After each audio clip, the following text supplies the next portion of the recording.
Well, thank you all so much for coming out tonight, and thank you, Candace, for organizing. This is the fourth event in our America 250 McDowell Speaker Series, highlighting history in McDowell County.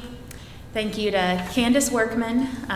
We are lucky to have her organizing events like this for us here in the city, and this is a very important talk, and I'm honored she asked me to facilitate and ask some questions. We're highlighting civil rights and race relations, desegregation. We're covering it all. Yes. In 1 hour.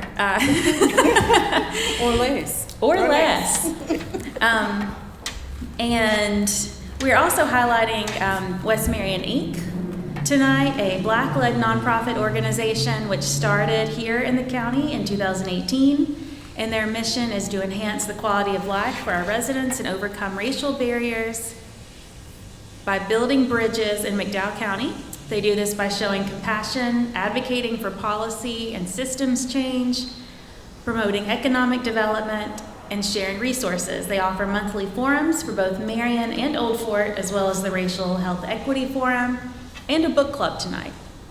So, wonderful work. I know when I started to move back home I left to go to Blacksburg, Virginia, seeing the work that the forums were doing made me excited and gave me a lot of hope that I would find a way to make a difference and be involved in McDowell when I got back. So thank you all. And the panelists tonight who will be doing most of the speaking, we have Dawna Goode, a seasoned professional with deep expertise in diversity, equity, and inclusion, workshop development, and facilitation. She has worked for the McDowell County government for 16 years, providing services and Medicare counseling at the Senior Center. I know she was a blessing to my grandparents. And she's a graduate of the Rural Economic Development Institute and Lenore Ryan University's Diversity, Equity, and Inclusion program. Her contributions have been recognized through more honors than I can count here tonight, including the Co-Think Community Leadership Award, McDowell Tech Community College Distinguished Alumni Award, Duke Energy Citizenship Award, the MLK Spirit Award, and McDowell Health Coalition Volunteer of the Year. She currently serves on several prominent boards, including the Dogwood Health Trust Board of Directors, City of Marion Planning Board, McDowell Transit Board, and she's the Director of Equity at West Marion Inc. She holds an associate's degree in office systems from McDowell Tech, and we are very honored to have her joining us here tonight. We also have Tonia Plummer, and I'm excited to hear from you all tonight. She is the coordinator for West Marion Inc.'s Old Fort Community Forum and People on the Move in Old Fort, whose mission is to build the relationships between historic African American neighbors and engage residents in community building efforts that result in a more inclusive and equitable town. Woo. Lots of amazing work happening. And I'm Jordan Laney. I serve on the McDowell 250 in the America 250 McDowell Board and direct the Beyond 1842 program, where we do community oral history and archives. We'd love to interview you. So I have some cards at the table where we just sit down and listen and record your personal histories.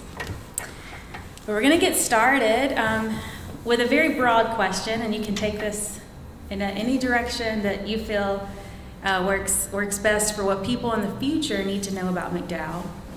But if you could just tell us a little bit about the history of Black communities in McDowell and what people living in the county today need to know about desegregation and some of just the history of that we may not have in our current history books.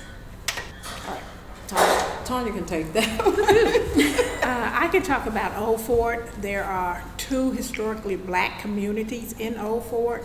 One is called Baptist Side, and the other one is called Cemetery Street. And the town of Old Fort sits in the middle. of both of those neighborhoods. And historically, we would just pass through town. We were not allowed to go into stores if they go into the front of the stores if they had a back door. You were allowed to go in the back door. You couldn't go in the front door if they had a back door. So it was oftentimes you could purchase stuff, but you couldn't sit at the lunch counters. You really couldn't do anything. It was best just to travel through town, go to your destination, and then go back home.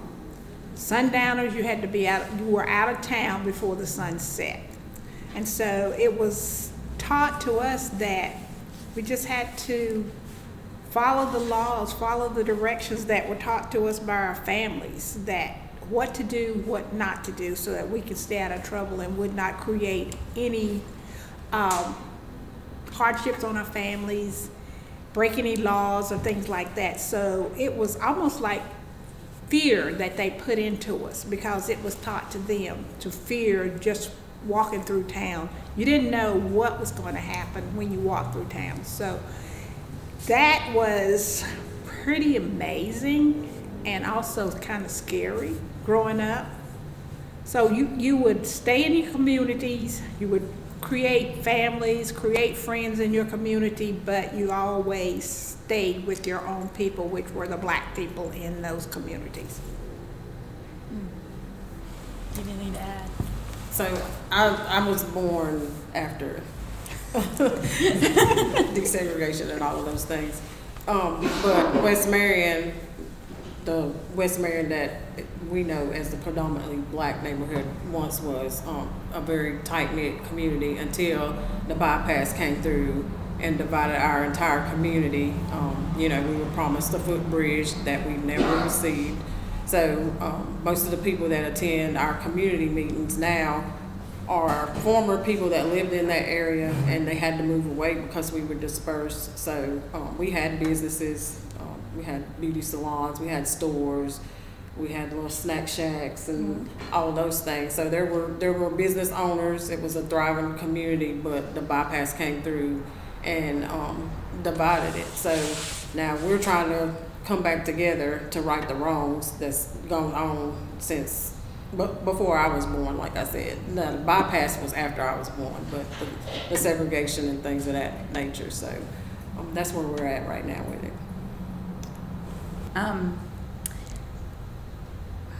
So the bypass cut through communities. In Old Fort growing up, The town divided. the town divided. the black. So there's always a divide. There's always a There's Physical always divide. a physical divide. And that's not just here, that's everywhere.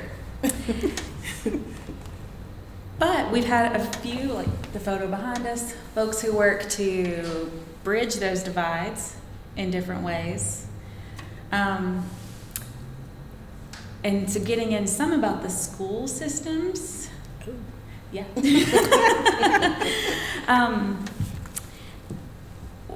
So what, if for our listeners or folks who may not be familiar, could you tell us a little bit about Hudgens and Mountain View, or even experiences in Old Fort with school systems? I can tell you about both.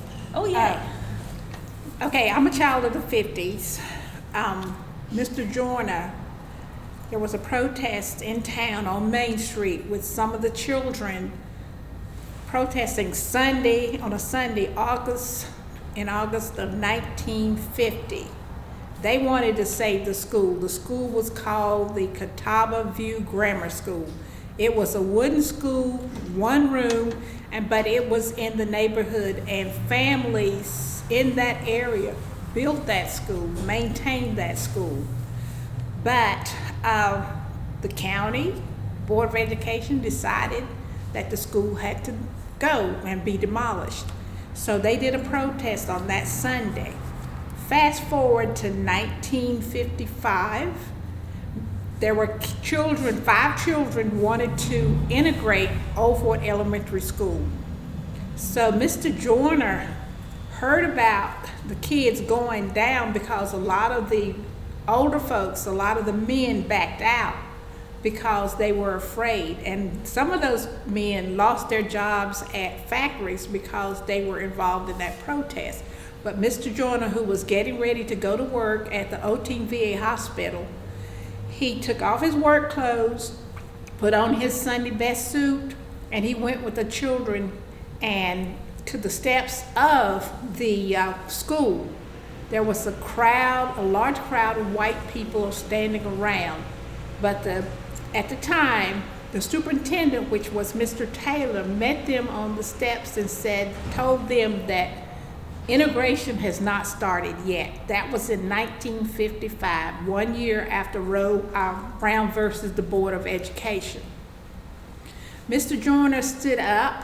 The parents in the black communities protested. They filed a lawsuit to get the kids to go to school, and Mr. George Sandlin helped them, who was a lawyer, helped them with that lawsuit.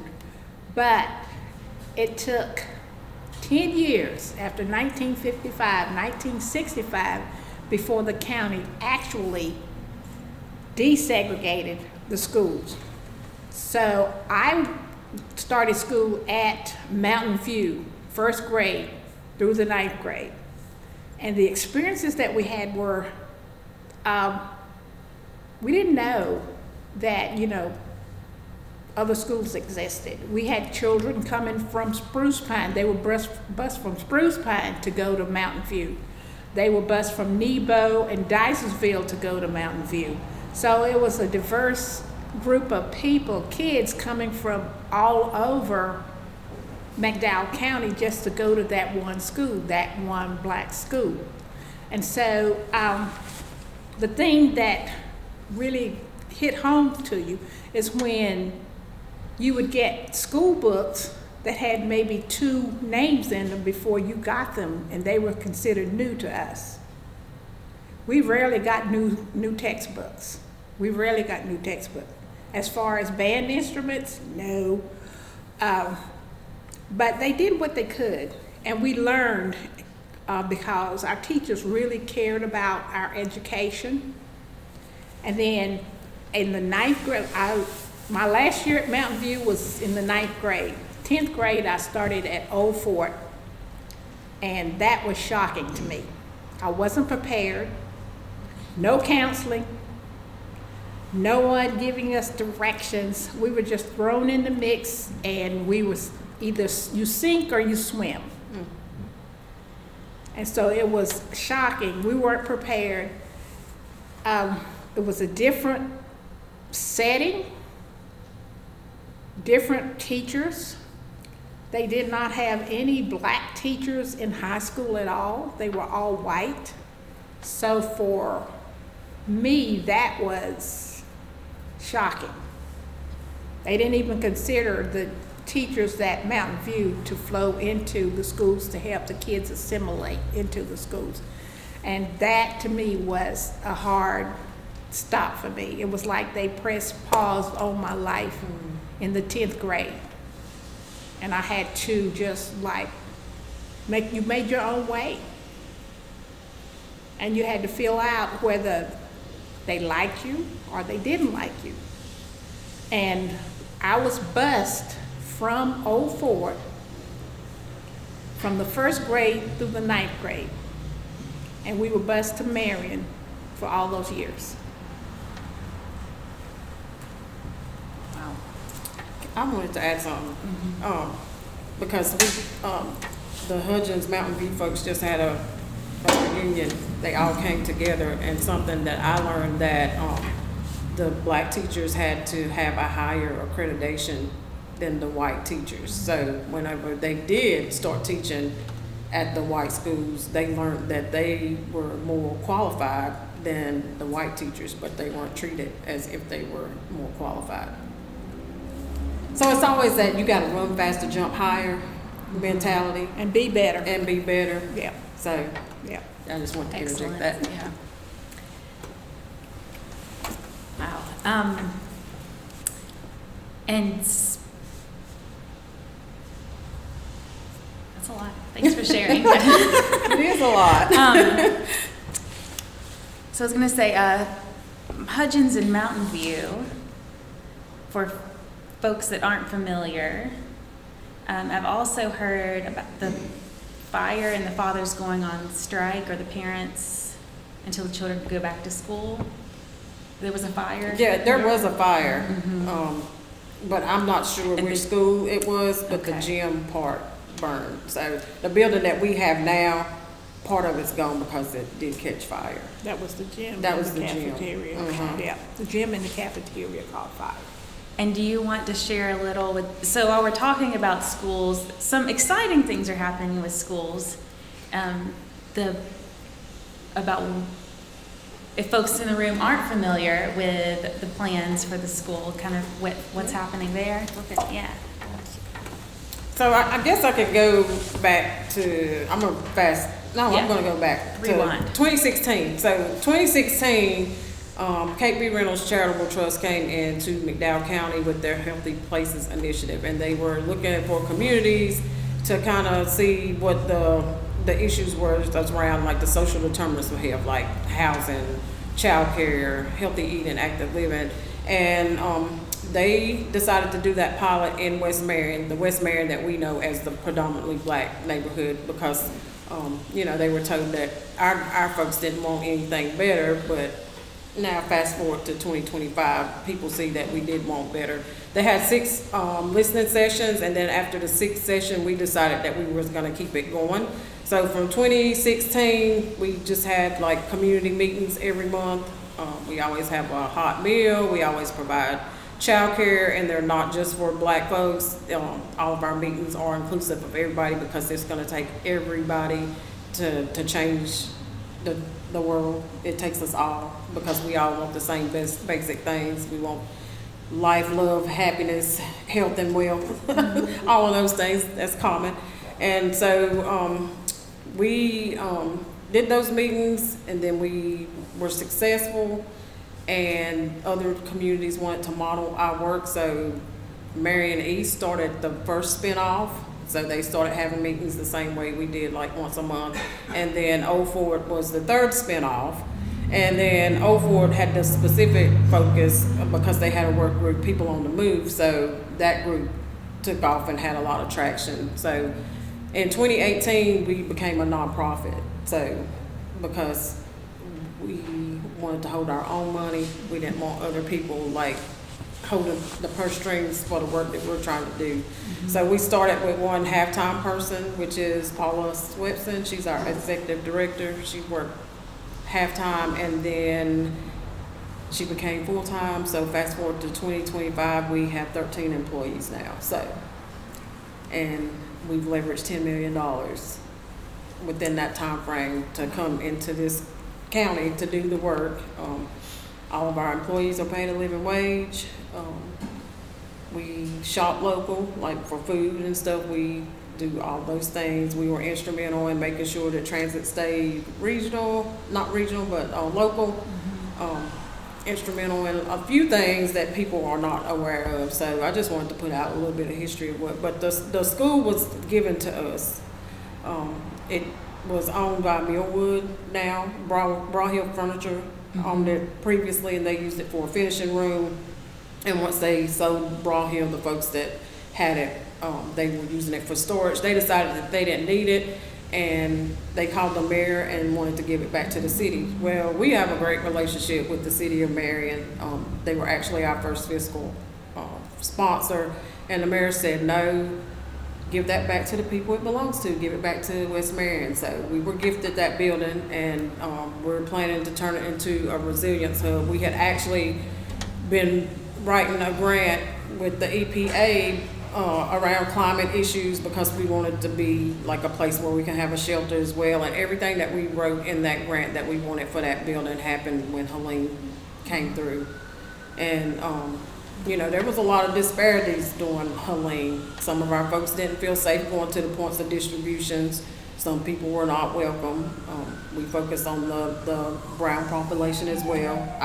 Our staff is diverse. We have all races, we have all ages, we have males, we have females. So, we decided to set up shop here and do FEMA applications and do our own distribution so our people could get what they needed.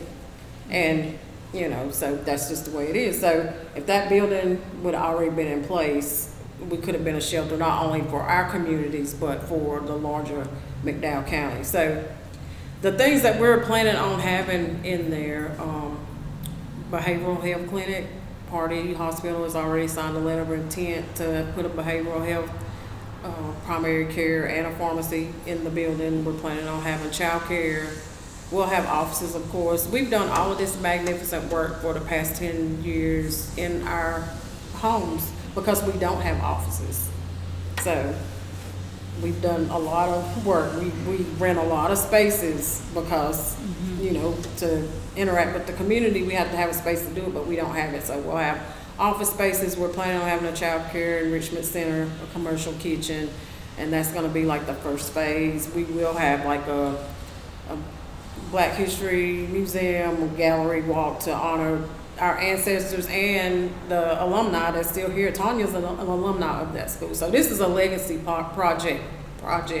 And our hope is to have it done so some of the alumni that's still here can be a part when we cut that ribbon and take part in it. And then our second phase is going to be like a gymnasium and a swimming pool for our community. But again, it's not exclusive, it's inclusive. Everything we do is for everybody. We just look through things through a racial equity lens first because we are the first and only Black-led nonprofit in McDowell County.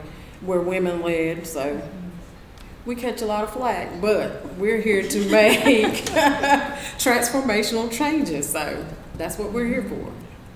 So stay tuned, and if anybody knows anybody that has a rich auntie or somebody that wants to make a large donation as a tax write-off, send them our way. We'll put their name on the building somewhere. And this is oh yeah, that's the building. that's the rendering. Yeah, that's the rendering. and it was the gym of the high school, right? Or part of it. The gym burned. burned, so it's the rest of the I don't know house. if you have the picture of what it looked like before. That's just our vision of what we want it to look like after we get all of this money to transform the building. But this is what the building looked like before. And most of that, this part here is still there. Yeah. Yeah. Yay. And you can always go to our website, westmarion.org, and see about all of our work. And there's a whole tab just dedicated to this Resilience Hub. Yeah, important work. I know after Helene, I had family that weren't sure where to go to fill out their papers and send them to you. So thank you. And really visionary work. And there are challenges. Yes. And so even thinking, rewinding a little bit further back, if we think about the history of civil rights in McDowell, I spent a lot of the past few decades teaching Appalachian studies and trying to help people realize that civil rights happens everywhere, even the mountains and rural areas. And we have Mr. Joyner as a civil rights leader, that we know here in have memorialized here in the county. Are there any other key challenges or highlights of civil rights movements here in McDowell that we need even current generations and future generations to know about, and maybe that they haven't received their flowers, we haven't amplified enough?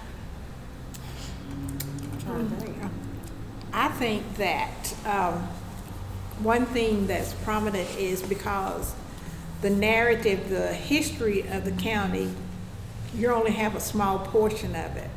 The whole narrative is not being told about what went on in McDowell County. We still have that whitewashed narrative, I call it, about McDowell County, but our kids that are going to school today, they're missing a lot of the history that should be told to them, and that's harmful in a way because they'll grow up not knowing that more happened and Columbus did not discover America.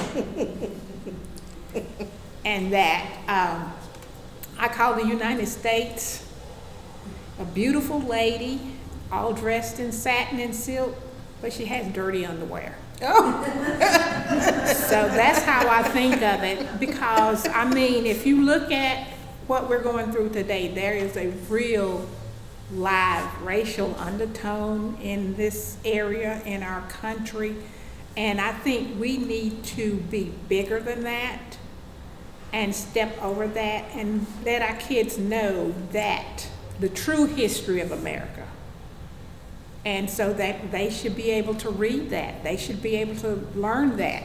They should know everything. And Mr. Joyner was a trailblazer. Although he was not a native of McDowell County, he took up the torch for the black children and for our county.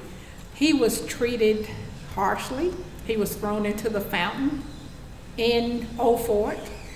He was beaten up. And so he paid a lot. He paid a heavy price for his protests and for what he did for the town of Old Fort and McDowell County. So it's something that I learned as we were going with the mural and getting that done is that Tonia had mentioned that Mr. Joyner worked at O-Team, and one of the people that assaulted him ended up in O-Team, and Mr. Joyner was his attendant. Yeah. And he took care of that man. So that speaks to his character. Yeah. And that's like the beauty of civil rights, because we as a people, we are very loving and we're very forgiving. You know, you can do whatever you want, but we're still going to be resilient and we're still going to treat you with decency. And that's what we want to get across with the work that we do. You know, that's why we host the racial equity collaboratives once a month. And that's a diverse group of people that come together to talk about hard issues, because this is hard. Nobody wants to talk about these things. They want to put blinders on and like, oh, I didn't have slaves, you weren't a slave. But all of that is still in our DNA. Yep. You know, and that's what we try to teach our folks. And one thing that we've done is like we go and reclaim space. Like we've used the Carson House for our annual tea party, women's tea party, for the past 3 or 4 years we did. Yes. We didn't go out there this year, I guess, because Helene, we shifted a lot of things. But we know the history there. Sarah Gudger is my great aunt. So my people's blood, my people's work is out there at that plantation. So that's my link to civil rights. And I think maybe because I was born in the 60s, that made me kind of rebellious. And I want to like keep the torch going. But just like we're claiming spaces, we go to Lake James. And you know, that was flooded. A black community was flooded to create that lake. So just going back and reclaiming spaces where our ancestors were thought of as less than, and just trying to, you know, keep shining a light on that. So history does not repeat itself. But like Tonia said, if we keep whitewashing history and trying to erase it just because it doesn't feel good, that's not doing anybody any good. It has to be known so you can attack it and not let it repeat itself. Mm-hmm. And we attack problems, not people. Yeah. And showing up and talking about challenges in a very honest and vulnerable way lets other people show up. Yeah. And find out that sometimes the places where they may not have power may intersect. Mm-hmm. And then where they do have power, you can help out. Mm-hmm. Yeah, one of my favorite quotes is, I think it's Toni Morrison, life isn't a grab bag candy game. If you have some power, it's your job to empower someone else. Mm-hmm. Yeah. So sharing that history is important. And thinking about that, a lot of the America 250 project is about understanding the past, but also I think it's an opportunity to look to the future. And if there were messages that you would want people to have in 20, 50 years about what's happening in McDowell right now, or what your vision for McDowell would be?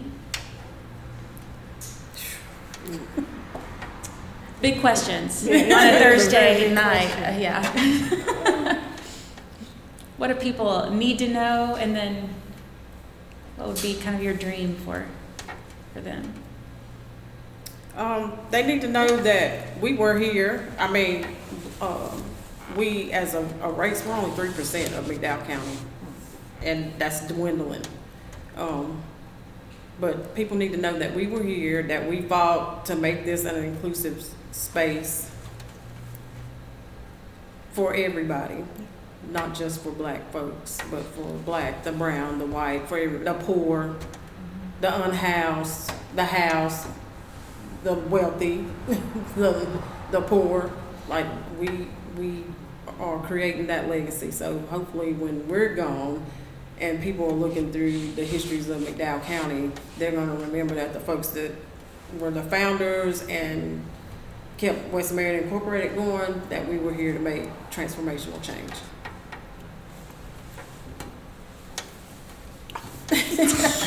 You didn't think of nothing yet, sorry. What I'd like to see is that a welcoming atmosphere in McDowell County where everyone is welcome, despite the melanin in your skin. That should not be an issue. And I've always advocated, and I hope that someone will listen to me, to take white, black, Asian, all of that off of applications. Every application, you should not have to say what you are.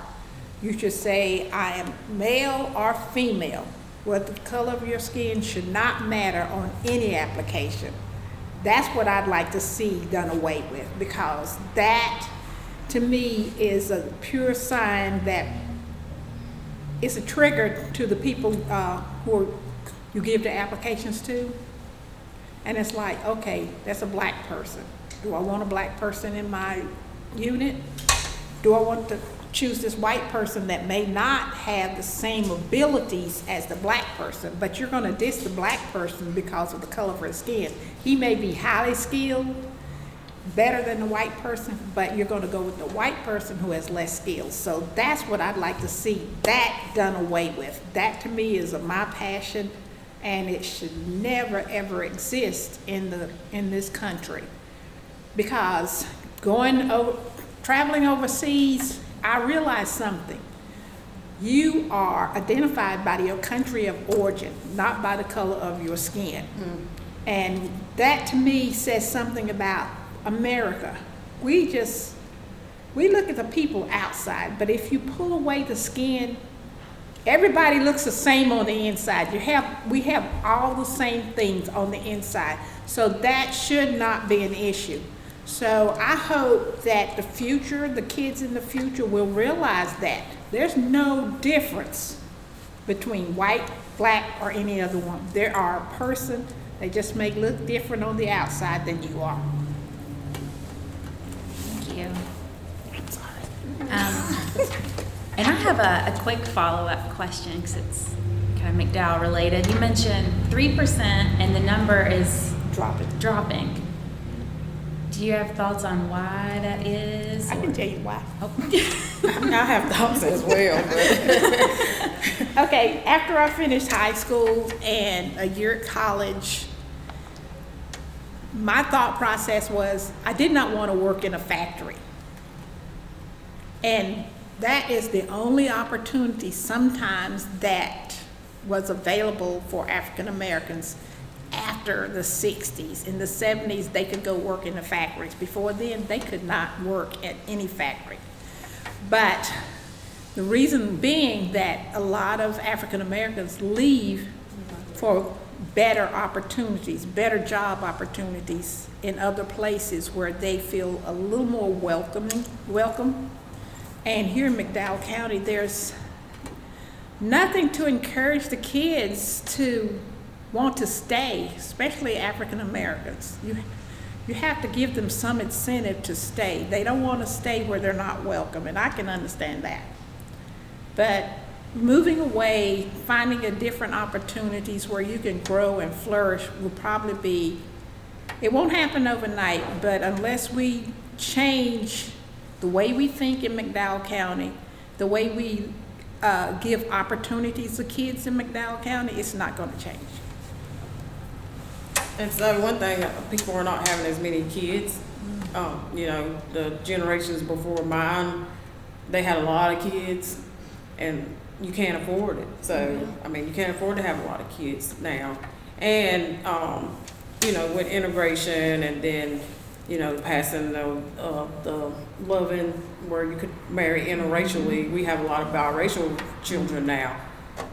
And then some are products of married homes and some are not. And just depending on where those kids are raised, they may not identify as black, but when they go out into this world and people, they present as black. So it's just who. And then, you know, the gift of whiteness has been given to other ethnicities, so they can say that they're white even if their skin is brown based on ethnicity. So just a change in like how people are being categorized, and we're not having as many babies, and then, you know, people marrying interracially and things like that. And so that's where the decline comes from too. And then like what Tonia said, people move away and then they don't come back because you can go somewhere else and feel more welcome or have better opportunities. Okay, I could talk to y'all all night. But I want to open it up and see if we have any questions from anyone in here, too? No? Oh, yes. Tonia, you mentioned about going abroad and racism is not as prevalent there. Do you feel like it's terribly worse in the Deep South in the United States than it is in other places in the United States? What do you think, Dawna? I think racism is ingrained in the United States. Going to Europe, like I said, you're identified by your country of origin, where you come from. They still have a little racism. They look at you different, but you're not identified by the color of your skin, which makes you feel a little more comfortable. And you see a lot of African Americans, black people, moving from this country to other countries where they feel a little bit safer instead of in the United States. So right now, with things out, people are showing their true colors. You know, before people tried to like, you know, be undercover racist, but now people feel bold enough to express how they really feel. So, and people's like, well, racism's not that bad. Yes, it is, and it's because you don't walk around in the skin of black and brown folks, and you don't experience it. And you know, there is advantages to being white. There's advantages to being black. There's advantages to being brown. But, and you know as well as I do, we talked about white supremacy characteristics, the culture, not calling anybody a white supremacist, just like how the system was designed and set up because this country was founded by white men. So, but yeah, racism is everywhere. And then you have colorism, which is the discrimination between people of the same race. You have the dark skin and the light skin. So you have that as well. So there's so many isms that go around, and that's the things that we have to carry. But if people don't know about these things, I seen a lot of people's eyebrows go up when I say colorism, like it's discrimination between the races, and that's a real thing. That's something that we deal with. So I think it's everywhere. And then you have like the international isms, because if we were to go back to Africa like some people want us to, the people in Africa, they don't like us either, because we're not from Africa. Our ancestors were, but we got to go back, I don't know how many generations before it's a pure African that came over here. I'm 20% European, but if you look at me, you know I am a black woman. And that's because the way that my ancestors were brought here. So we have all of these isms, and it's like we don't really fit in anywhere. So, and it's a heavy burden to carry, so. All right, other questions? Yeah. Have you all written a book? Yes, we have. You have? Yes, we did. We wrote a book called Shift Happens. Shift, SHIFT, happens in communities. It's kind of like a textbook, and it started out, it was going to be a pamphlet, like a love letter to our community. It's just how we started the community forums, how we work, just how to engage with community. And we've done workshops and trainings all around the United States. We've even presented internationally. We were supposed to go to Portugal to do a workshop, but COVID was going on, so we had to do that via Zoom. But yeah, I mean, we do a lot around capacity building and just how to engage with community, you know, because we're gonna have to come together to have hard conversations together to find solutions to the problems that's going on. And the quicker people figure that out, the better off we will be. And you can get the book on Amazon. Shameless plug on Amazon. Yeah, and if you go to our website, there's a link to the book. And Okay. you know, we're willing to do workshops and capacity building for folks. We've done a lot. So yeah, that's it. All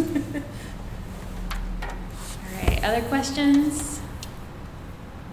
I have something to say. Oh, yeah. I've noticed something very different about this community. I'm not from here. Uh-huh.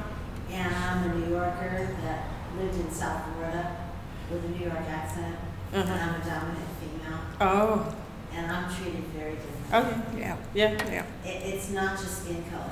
no. It's this, something about this community, I don't understand it yet. I came from Southeast Florida where dominant women were welcome. You know, we own businesses, we do things, we speak our mind, with a New York accent. And I'm finding that this community has an issue with that. Mm-hmm. So it's not just skin color, because I wonder about things, and I'm giving it time. I've been here full-time since 2021. I've owned here since 2007. But I'm gonna give it more time to see what happens, you know, and I came here to retire. Yeah. Yeah. Well, I yeah. came here to slow down. Yeah. This is kinda different. Well, you're And welcome, yeah. I don't understand it. Maybe Well, you you're- enlighten You're me. welcome to join us. Yeah. We embrace Yeah, but- everyone. It doesn't matter where you're from, who you are, we embrace everyone. We want everyone to come and join us and feel the love that we have to give to everyone. So I'm gonna piggyback off that because, yeah, being a woman, Yeah. yeah, a strong-minded woman, yeah, but it's extra.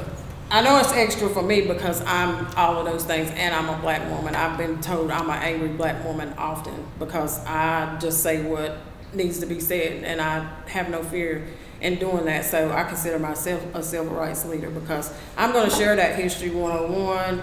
I'm going to hold your feet to the fire.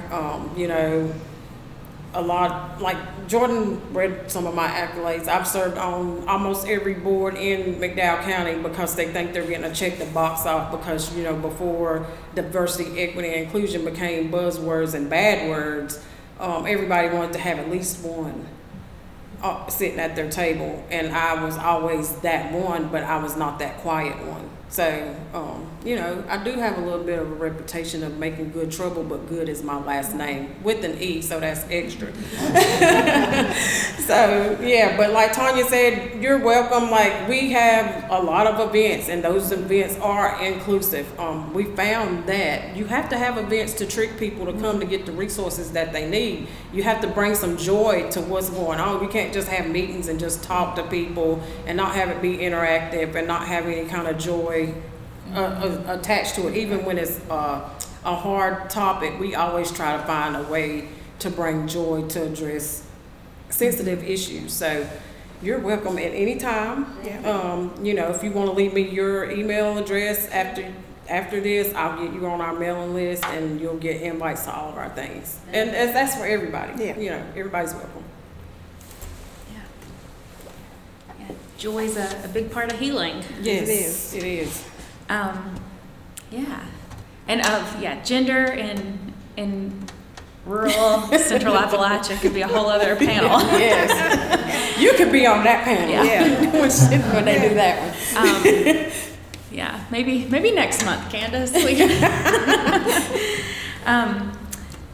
All right, I think we have time for maybe one more question, if there is one, or any thoughts or comments. Yeah. I don't want to take somebody else's place if they have a question, but y'all have done a world of education in this county, and you just brought awareness and have done such wonderful work. Does it constantly surprise you how many folks will not sign on to the equity statement from West Marion? And I know that skids into political area just a little bit, but does it really surprise you the number of folks who will not sign on to the racial equity statement from McDowell County? So I'm gonna go. I was surprised at how many people actually did. Really? Yes, because you know, we're getting ready to have an end of the year celebration, and we have like 187 people that signed it. And more people would sign it, but they are afraid to, because if their business is attached to that statement, that's a risk that people are taking. And we understand that everybody has their own levels of comfort of how far they can step out. So I think there would be more if people weren't, you know, like afraid about jeopardizing their livelihood. And we understand that, and we don't fault people for that. But yeah, that, and then when we did the unity statement, it really did surprise me that we didn't get as much pushback as we thought. Yeah, I'm not gonna go to to who has not signed it and why they have not, because that will come at a later time. But we've had, you talked about challenges, we've had challenges, and yeah, I am going to talk about this one challenge, because like I mentioned before, that we've done this work from our houses for 10 years, and we were leasing space at the health department, and the powers that be did not like that, because you know, we don't have a health focus, even though we do. We have community gardens. We had a produce for peds program where the produce in our gardens was taken to those pediatric offices for those kids to come out and shop for fruits and vegetables that they may not get on a regular basis. So we're funded by Robert Wood Johnson and Blue Cross Blue Shield foundations, which are health related. So if we were not doing anything related to health, we would not be funded by those foundations. But the new health department director was directed to let the powers that be know who was leasing space at the health department, and if they did not align with what they thought should be there, they would be receiving eviction notice. Mind you, this was spaces that we were paying for, but we received an eviction notice, so we no longer have office spaces out there. So yes, I'm just putting that out there. That's one of the challenges. People don't value what we do. We were asked before, where did you do? Make all of this data up at your kitchen table? Well, yes, we did, because we work from home. We work out of our houses, and we've done fantastic work. I'm going to toot our horn. in these past 10 years. So again, I encourage everybody, go to westmarion.org, look at our website, see all of the things, all of the initiatives that we have done that not only benefits our community, but has benefited McDowell County as a whole. Good stuff happens at kitchen tables. Important stuff happens at kitchen tables. Yeah. Any other last? Well, thank you all so much for being here, and thank you so much for sharing your experiences and your knowledge and insight and to the history and the future of McDowell. And yeah, please do check out westmarion.org. And I'm sure we can even probably put a link on our Facebook page to the website where people can learn more. And if you would like to be interviewed and expand on the narrative like you talked about, please sign up and let us know. We'd love to interview you. So thank you so much.